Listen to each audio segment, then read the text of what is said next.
Hello বন্ধুরা, আমি স্বাতী আর আপনাদের সকলকে সুস্বাতীর ওপেন উইন্ডো চ্যানেলে স্বাগত। আশা করি সকলে ভালো আছেন ও সুস্থ আছেন। আজকের রেসিপি এই বর্ষায় সকলের ফেভারিট মাছের ডিমের বড়া। বন্ধুরা, এই বৃষ্টির দিনে দুপুরে ভাতের সাথে গরম গরম মাছের ডিমের বড়া হলে ব্যাপারটা মন্দ হয় না। তাছাড়া এই মাছের ডিমের বড়া আপনি সন্ধ্যে স্ন্যাক্সেও গরম গরম সার্ভ করতে পারেন, খুবই ভালো লাগবে। বন্ধুরা, আমি আপনাদের এইটুকু বলতে পারি যে আমার এই ভিডিওতে আপনারা মাছের ডিমের বড়া তৈরি একটু অন্যভাবে দেখবেন, তাই রিকোয়েস্ট করবো বন্ধুরা পুরো ভিডিওটাতে আমার সাথে থাকুন। আশা করি আমার অন্যান্য রেসিপিগুলোর মতো এই রেসিপি ভিডিওটা আপনাদের ভালো লাগবে। চলুন শুরু করা যাক। আমি এখানে 200 গ্রাম দেশি রুই মাছের ডিম নিয়েছি। দিচ্ছি হাফ টিস্পুন হলুদ গুঁড়ো, দিলাম নুন পরিমাণ মতো, খুব সামান্য চিনি দিলাম 1/4 teaspoon Kashmiri red chilli powder. এবার আসি মোস্ট স্পেশাল ইনগ্রিডিয়েন্টস, দিলাম 1 টিস্পুন কাসুন্দি। জাস্ট একবার দিয়েই দেখুন, ডিমের সাথে কাসুন্দির কম্বিনেশন দুর্দান্ত। এবার দিচ্ছি 1 টিস্পুন কাঁচা লঙ্কা কুচি। এবার দিলাম আর একটা স্পেশাল ইনগ্রিডিয়েন্ট, রসুন। রসুনটাকে এভাবে গ্রেট করে অ্যাড করছি। আমি এখানে 2 কোয়া রসুন নিয়েছি। কুচিয়ে বা বেটে দিলে কিন্তু হবে না, এইভাবে গ্রেট করেই অ্যাড করুন।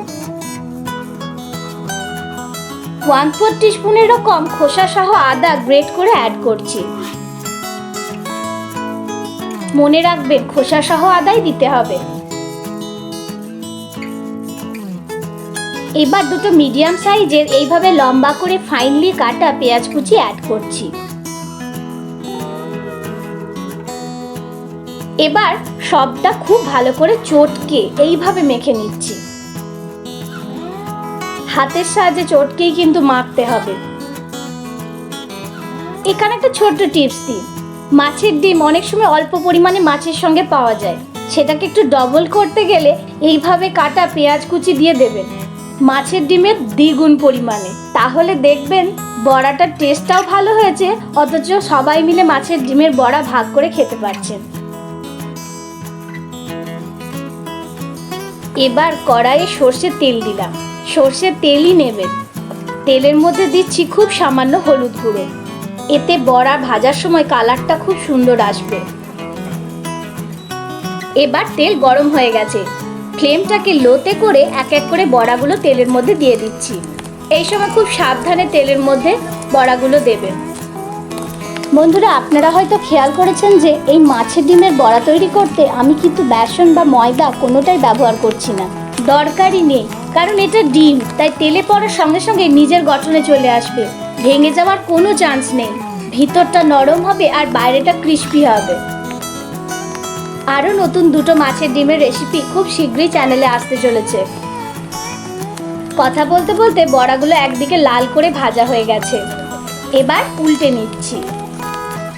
আর বন্ধুরা, এই মাছের ডিমের বড়ার আরেকটা রেসিপি অলরেডি আমার চ্যানেলে আছে, মাছের ডিমের পাতুরি। আপনারা চাইলে দেখে নিতে পারেন, লিঙ্কটা উপরের আই বাটন অথবা নিচের ডেসক্রিপশন বক্সে পেয়ে যাবেন। আর হ্যাঁ, ফ্লেমটা কিন্তু মিডিয়ামে থাকবে, এর থেকে বেশি হলে বাইরের গাটা তাড়াতাড়ি লাল হয়ে যাবে আর বড়ার ভিতরের অংশটা কাঁচা থেকে যেতে পারে, সেখানে টেস্টটাও বাজে লাগবে। তাই সবসময় গ্যাসটা মিডিয়ামে থাকবে। মাছের ডিমের বড়া ভাজা হয়ে গেছে। গরম সাদা ভাতের সাথে এই বর্ষায় গরম গরম মাছের ডিমের বড়া এনজয় করুন। আর বন্ধুরা, সন্ধ্যে স্ন্যাক্স হিসেবেও এইভাবে খেয়ে দেখতে পারেন, দারুণ লাগবে, কথা দিচ্ছি। বন্ধুরা, আপনারা হয়তো সকলেই কম বেশি এই মাছের ডিমের বড়া বানিয়ে থাকেন, তো আমার স্টাইলে বানিয়ে একবার দেখুন। আর কেমন হয়েছিল আমাকে নিচে কমেন্ট করে জানাতে কিন্তু ভুলবেন না। ভিডিওটা ভালো লাগলে লাইক করে শেয়ার করবেন। আর নতুন বন্ধুদের বলছি, আমার চ্যানেলটা অবশ্যই সাবস্ক্রাইব করুন, যাতে এরকম নতুন নতুন রেসিপি নিয়ে আমি খুব সহজে আপনাদের কাছে পৌঁছে যেতে পারি। থ্যাংক ইউ, ভালো থাকুন, সুস্থ থাকুন।